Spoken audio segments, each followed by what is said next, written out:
লোমহীন ফর্সা ত্বক আপনার, ফর্সা শরীরে কুচকুচু কালো কাপড়ে বেশ লাগবে আপনাকে।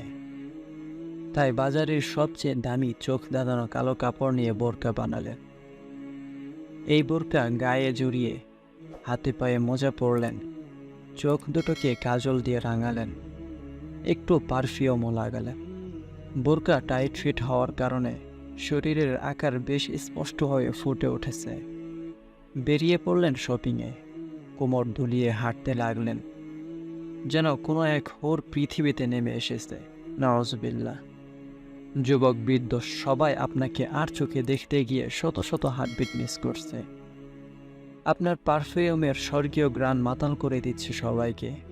যে দোকানের সামনে দিয়ে যাচ্ছেন সে দোকান থেকেই ম্যাডাম ম্যাডাম ডাক শুনেছেন।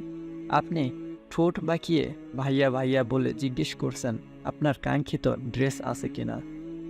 এদিকে আপনার কাজল কালো চোখের দিকে তাকিয়ে তারা ইতোমধ্যেই অশ্লীল স্বপ্নে ভাসছে। তার উপর আপনার ন্যাকামো মধুর কণ্ঠে ভাইয়া শব্দটি তাদের গায়ে যেন আগুন ধরিয়ে দিয়েছে। তারা ইতোমধ্যেই আপনাকে এক রাত নিজের করে পাওয়ার জন্য স্বপ্ন দেখা শুরু করেছে। নাউজুবিল্লাহ। মুহূর্তের মধ্যেই শত শত ছেলে চোখ দিয়ে আপনাকে ধর্ষণ করে নিয়েছে। নাউজুবিল্লাহ। সবার গুনাহ আপনার আমল নামায় লেখা হচ্ছে। আল্লাহর কসম, একজন সম্পূর্ণ বেপরদা মেয়েও এটা করতে পারেনি যেটা আপনি ইতিমধ্যেই করে ফেললেন।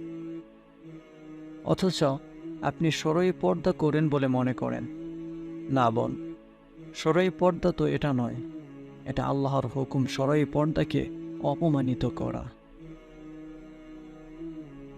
প্রিয় বোন, নিজের ছবি ফেসবুকে আপলোড করার ক্ষেত্রেও একই বিধান। এই উম্মার নারীরা তো এমন ছিল না। নারীরা তাদের ছায়া পর পুরুষ দেখুক সেটাও চাইতেন না। যেমন ফাতিমা রাদিয়াল্লাহু তাআলা আনহা তার মৃত্যুর পর রাতের আঁধারে দাফনের কথা বলেছেন।